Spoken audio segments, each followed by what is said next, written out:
পবিত্র করে ওই রব্বুল আলামিনের সাথে স্থাপন করেছে সম্পর্ক। এইজন্য নবীজি মেরাজে গিয়ে বেলালের পায়ের শব্দের আওয়াজ পেয়েছে, চিৎকার মেরে বলেন সুবহানাল্লাহ।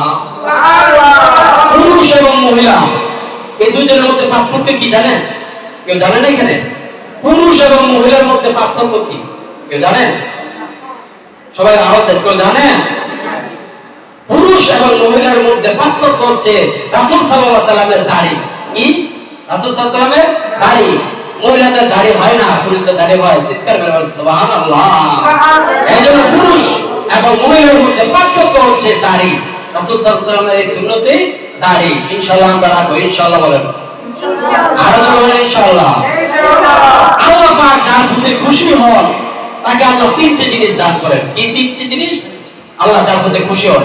এক নম্বর হচ্ছে আল্লাহ যদি বৃষ্টি হয়, মনে করেন আমাদের এলাকায় বৃষ্টি হয়, তাহলে বুঝতে হবে আল্লাহ পাক আমাদের মধ্যে খুশি আছে।